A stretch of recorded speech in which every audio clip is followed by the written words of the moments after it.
അപ്പോ അന്ന് west Asia ഒരു സംഘർഷ ഭൂമിയാണ്. അതിൽ പ്രധാനപ്പെട്ടതെന്ന് പറഞ്ഞു കഴിഞ്ഞാൽ റോം ആൻഡ് പേർഷ്യൻ സംഘർഷം ഉണ്ടായി.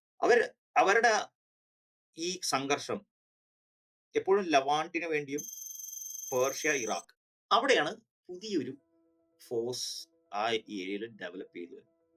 അതാണ് അറബിക് എംപയർ സ്ഥാപിതമായുള്ള കാരണം. അതാണ് ഇപ്പോൾ മുഹമ്മദ് നബി, പ്രോഫറ്റ് മുഹമ്മദിന്റെ ഏകദേശം 610 കോമൺ എറയിൽ നിന്ന് തുടങ്ങിയിട്ടാണ് പ്രോഫറ്റ് മുഹമ്മദിന്റെ പബ്ലിക് ലൈഫ് തുടങ്ങുന്നത്. ഖുറൈശികളിൽ വളരെ പ്രധാനപ്പെട്ട ഒരാളായിരുന്നു ഖാലിദ് ഇബ്ൻ അൽ വാലിദ് എന്ന് പറയുന്ന ഒരു കമാൻഡർ.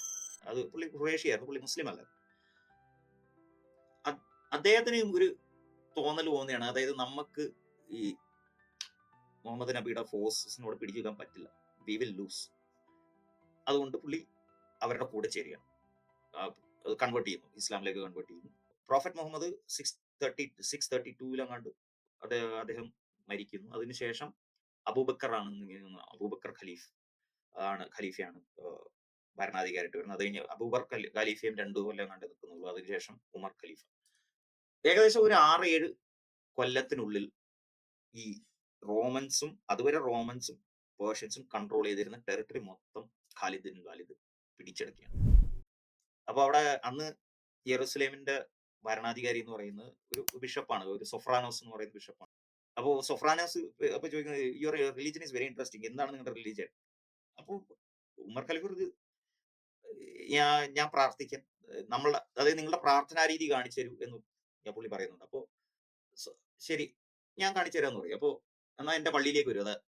അപ്പോ ഉമർ ഖലീഫ പറയില്ല, ഞാനങ്ങനെ നിങ്ങളുടെ പള്ളിയിൽ വന്ന് പ്രാർത്ഥിച്ചു കഴിഞ്ഞാൽ എന്റെ അനിയായികൾ ആ പള്ളി പൊളിച്ചു കളയും, എന്നിട്ട് അവിടെ ഞങ്ങളുടെ പള്ളി പണി. അങ്ങനെ പുള്ളി ക്ഷണിച്ച ആ പള്ളിയുടെ പേര് ഹോളി ചർച്ച് ഓഫ് സെപ്പൽക്കർ എന്നാണ്. അത് കോൺസ്റ്റാന്റിൻ ചക്രവർത്തി സ്ഥാപിച്ച പള്ളിയാണ്. 1700 ഇയേഴ്സ് എങ്കിലും പഴക്കമുള്ള 4-ാം നൂറ്റാണ്ട് ഉണ്ടാക്കിയ പള്ളിയാണ്.